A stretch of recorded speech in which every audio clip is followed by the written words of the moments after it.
Now we're going to combine left hand and right hand together. So hopefully you've been practicing a lot of those songs, pizzicato, just with the left hand. And hopefully you've also been practicing the bow, just doing open strings, stopping the bow in between each down bow and up bow, and correcting for bow straightness. And as you're doing that exercise, what you can also do is, as you get better and better and better at it, you make that stop in between the bows smaller and smaller and smaller, till eventually you're just going from a down bow to an up bow in a continuous motion. That's kind of the goal you want to aim for. But now as we're combining the left and the right hand, I want you to think about one thing.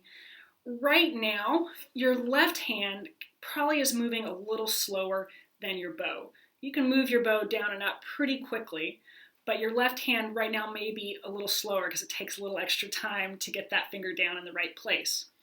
Now eventually these are going to equal out to where you can move your left hand and your bow hand right at the same time. But for starting off, you might kind of have some coordination issues or maybe some like overlapping sounds that you don't want.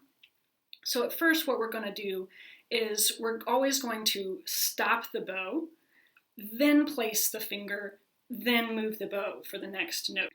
And what that's going to do is kind of give your left hand a chance to keep up with the bow. So we're going to start off playing that tetrachord exercise. If you remember that, that's where we're just playing the open string, first finger, second finger, third finger, fourth finger, and then back down. So let's do this one on the A string. And we're going to play 2 bows for every note. So we're going to do a down bow and an up bow for every single note. Okay, so start on the A string, playing right in the middle of the bow, 2 bows. Now stop, put the left hand finger down. Stop, put the finger down.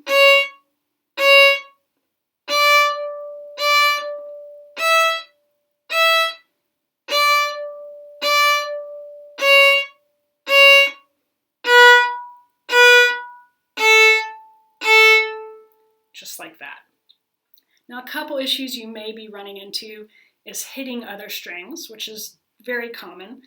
And you just want to remember that your elbow height controls what string you're playing on. So if you're playing on the A string and you're always hitting the E string, well then your elbow is probably a little too low, you need to bring it up. If you're playing on the A string and you're always hitting the D string, then your elbow may be a little high and you just need to relax it and bring it down.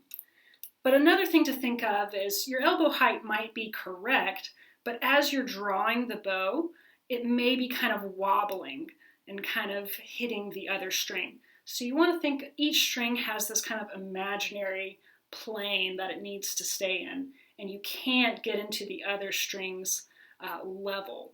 And this is more and more of a problem the longer the bows you use. If you're using a longer bow, there's more of an issue of wobbling. So again, right now, just try to keep it right in the middle of the bow, just maybe 6 to 8 inches right there in the middle.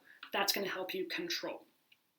So I want you to try doing that tetrachord, and you can also start using your bow, playing all those songs that we were working on with just the left hand. But do the same thing where you stop the bow, place the finger, then move the bow.